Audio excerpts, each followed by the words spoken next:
코로나19 통합 뉴스룸입니다. 코로나19 확진자가 오늘 0시 기준 166명 늘었습니다. 이 중 교회발 감염이 늘고 있는 서울에서는 74명이 발생했는데요. 한편 성북구 사랑제일교회 관련 확진자는 130명을 넘어섰습니다. 방역 당국은 거리 두기가 제대로 지켜지지 않은 것으로 보고 있습니다. 민정희 기자가 보도합니다. 지난 12일 서울 성북구 사랑제일교회 교인 1명이 확진된 뒤 지금까지 관련 확진자는 모두 134명으로 집계됐습니다. 방역당국은 역학조사 결과 실내에서 거리 두기가 지켜지지 않았다고 설명했습니다. 예배 시 신도들 간의 거리 두기가 1m 이내로 매우 가까워졌음을 확인한 바 있고, 이러한 상태로 찬송가를 부르는 행위도 위험 요인으로 작용했을 것으로. 서울시는 사랑제일교회 교인과 방문자 4,053명에 대해 코로나19 진단검사 이행 명령을 내렸다고 밝혔습니다. 검사를 받지 않으면 감염병 예방법에 따라 처벌받을 수 있습니다. 서울시는 교회 측이 제출한 자료가 정확하지 않았다며 교회가 신도들의 검사를 지연시키면 강력하게 대응하겠다고 말했습니다. 현재 교회가 제출한 자료에는 전광훈 담임 목사의 명단이 없는 것으로 확인돼 자료가 정확하지 않은 상태로 이에 대해 사랑제일교회 측은 그동안 교회 측이 방역 수칙을 철저히 지키고 방역 당국에 협조했다고 반박했습니다. 용인시 우리제일교회 관련 확진자는 33명 늘어 모두 105명, 고양시 반석교회 관련 확진자도 36명인 것으로 집계됐습니다. 서울시와 경기도는 종교시설의 정규 예배, 미사, 법회를 제외한 모임과 행사, 합창, 식사 제공을 금지했습니다. 서울시는 광복절인 오늘 집회를 강행하는 단체에 대해 주최자와 참여자를 고발하고 구상권을 청구하겠다고 밝혔습니다. 또 오늘부터 모레까지 연휴가 제2차 대유행을 가름하는 중대 고비라며 시민들에게 집회 금지 등 방역 조치에 협조해 줄 것을 부탁했습니다. KBS 뉴스 민정입니다.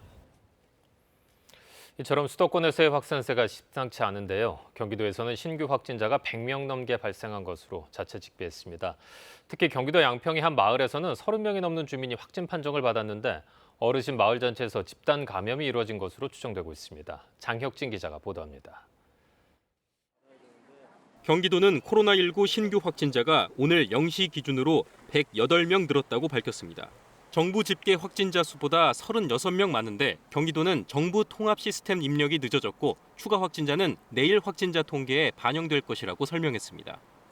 이틀 새 150명이 넘게 경기도 내에서 양성 판정이 나오면서 방역 당국은 긴장하고 있습니다.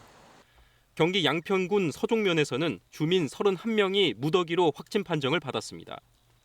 방역 당국은 서울 광진구 29번 확진자인 80대 남성으로부터 집단 감염이 발생한 것으로 추정하고 있습니다. 이 남성은 지난 8일부터 10일 사이 서종면 일대 마트와 식당 등에서 주민 60여 명과 접촉했습니다. 특히 지난 9일 지역 숲속 학교에서 열린 어르신 행사에서 주민들과 보양식을 나눠 먹으면서 코로나19 전파가 집중적으로 이뤄진 것으로 보입니다. 주민 다수가 검사 진행 중이라 추가 확진자가 나올 가능성도 배제할 수 없는데 확진자 대부분 고령의 주민들인 것으로 전해졌습니다. 종교시설 관련 확진자도 계속 늘어나고 있습니다. 경기 동두천과 인천 연수구 등에서는 서울 성북구 사랑제일교회 교인이 추가로 확진 판정을 받아 방역당국이 확진자 동선을 파악 중입니다. 경기도가 오늘부터 2주 동안 도 전역의 종교시설에 집합 제한 행정명령을 내리면서 정규 예배와 미사, 법회 등을 제외하고 모든 대면 모임 종교 활동은 금지됩니다. KBS 뉴스 장혁진입니다. 정부가 내일부터 서울과 경기 지역의 사회적 거리 두기를 2단계로 올리기로 했습니다. 정세균 총리는 절체절명의 상황이라며 방역 조치 강화를 지시했습니다. 김비치라 기자가 보도합니다. 정세균 국무총리는 오늘 열린 긴급 중앙재난안전대책본부 회의에서 서울시와 경기도의 사회적 거리 두기를 2단계로 높이고자 한다고 밝혔습니다. 서울과 경기에서 하루 사이 신규 확진자가 2배 가까이 늘면서 거리 두기 단계 상향 기준을 이미 넘어선 상태입니다. 우리가 이번 고비를 넘지 못한다면 세계 여러 나라가 겪고 있는 재유행의 길로 들어설 수도 있다고 하는 절체절명의 순간에 처해 있다고 판단됩니다. 사회적 거리두기 2단계는 통상적인 의료 체계로 감당 가능한 수준을 초과해 지역사회 유행이 확산되는 상황을 의미합니다. 거리두기 2단계 상향은 오늘 밤 12시부터 곧바로 시행됩니다. 정부는 수도권 외의 지역으로 감염 확산을 막기 위해 서울 경기 주민들은 앞으로 2주간은 가급적 다른 시도로의 이동을 삼가달라고 당부했습니다.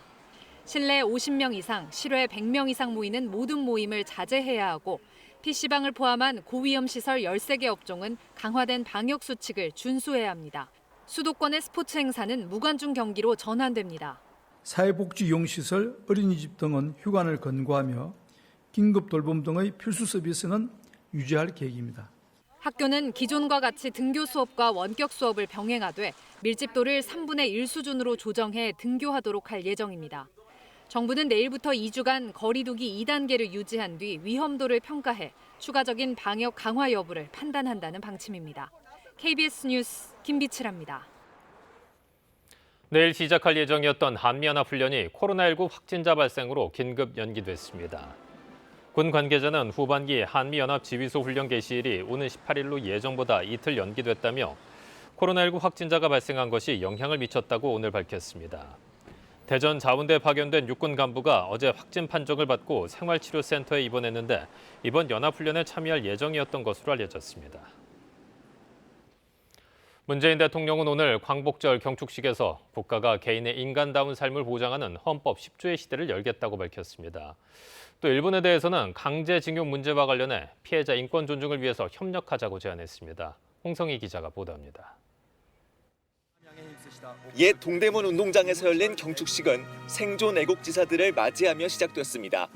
문 대통령은 일장기를 달고 뛰어야 했던 마라톤 송기정 선수를 언급하며 독립운동은 나라를 되찾는 것이자 개인의 존엄을 세우는 과정이었다고 말했습니다. 개인의 인간다운 삶을 보장하는 나라를 생각한다며 헌법 10조를 위한 토대를 구축하겠다고 밝혔습니다. 모든 국민이 인간으로서의 존엄과 가치를 가지고 행복을 추구할 권리를 가지는 헌법 10조의 시대입니다. 우리 정부가 실현하고자 하는 목표입니다. 강제징용 문제도 자기 존엄을 증명하려는 개인의 노력에 국가가 응답해야 한다고 말했습니다. 개인 청구권은 살아있다는 사법부 판결을 존중하며 일본과 협의해왔다며 피해자 인권을 존중하는 한일 공동의 노력이 미래 협력의 다리가 될 것이라고 강조했습니다. 지금도 협의의 문을 활짝 열어두고 있습니다. 우리 정부는 언제든 일본 정부와 마주 앉을 준비가 되어 있습니다. 북한을 향해선 가축 전염병과 코로나 사태, 집중 호우를 겪으며 남북이 긴밀히 연결된 생명과 안전의 공동체임을 거듭 확인하고 있다고 말했습니다. 그러면서 방역과 보건, 산림 분야 협력과 공유하천의 공동관리, 농업 품종개발 공동연구 등을 제안했습니다. 남북 협력이야말로 남북 모두에게 있어서 핵이나 군사력의 의존에서 벗어날 수 있는 최고의 안보 정책입니다. 최근 집중 호우와 관련해서는 자연 재난이 일상을 위협하고 있다며 국민 안전에 모든 역량을 기울이겠다고 밝혔습니다. KBS 뉴스 홍성입니다. 한편 아베 일본 총리는 오늘 일제가 저지른 침략 전쟁에 대한 반성과 책임을 또다시 외면했습니다. 전범이 압사된 야스쿠니 신사에 공물을 바쳤고 현직 강요 4명은 야스쿠니를 직접 참배했습니다. 도쿄에서 황현택 특파원이 보도합니다. 종전 75주년을 맞아 열린 전몰자 추도 행사. 지난해 즉위한 나루히토 일왕은 올해도 깊은 반성을 언급했습니다. 부친 아키히토 일왕이 2015년부터 써온 표현을 계승해 평화에 대한 의지를 강조했습니다. 深い反省の上に立って再び戦争の惨禍が繰り返されぬことを切に願い 반면에 아베 총리는 올해로 8년째 반성과 가해 책임은 언급조차 하지 않았습니다. 오히려 스스로의 힘으로 안보를 지켜야 한다는 취지로 적극적 평화주의란 표현까지 꺼냈습니다. 이는 아베 총리가 자위대 근거조항을 헌법에 명기하는 내용의 개헌을 추진하기 위해 만든 개념입니다. 積極的平和主義の旗の下、国際社会と手を携えながら世界が直面しているさまざまな課題の解決に 추도식에 앞서 아베 총리는 A급 전범들이 합사된 야스쿠니 신사에 공물도 보냈습니다. 특히 고이즈미 환경상 등 현직 관료 4명은 야스쿠니 신사를 직접 참배했습니다. 일본의 종전 기념일에 내각 관료가 야스쿠니를 참배한 건 2016년 이후 4년 만입니다. 이에 대해 외교부는 침략 전쟁을 미화하는 야스쿠니 참배에 실망과 우려를 금할 수 없다면서 과거사를 겸허히 성찰하고 반성하라고 촉구했습니다. 도쿄에서 KBS 뉴스 황현택입니다. 오늘 중부지방에 내리던 비는 이제 거의 그친 것 같은데요. 서울 잠수교에 나가 있는 취재기자 연결해서 현재 상황 알아보겠습니다. 자, 문예슬 기자, 비가 거의 그친 상황인데 한강 유입수량은 늘고 있다고 하던데 현재 상황 전해주십시오. 네, 이곳 잠수교는 오늘 오전부터 비가 내리다 그치다를 반복했는데 지금은 거의 그친 상태입니다. 아까 오후 5시쯤엔 잠깐 해가 나기도 했습니다. 하지만 이 잠수교 수위가 내려가지 않아서 여전히 보행자 통행은 통제되고 있습니다. 오늘 오후 5시 20분을 기준으로 잠수교 수위는 5.97m입니다. 보행자 통제 수준인 5.5m를 넘어 차량 통행 제한 기준인 6.2m에 가까워져 있습니다.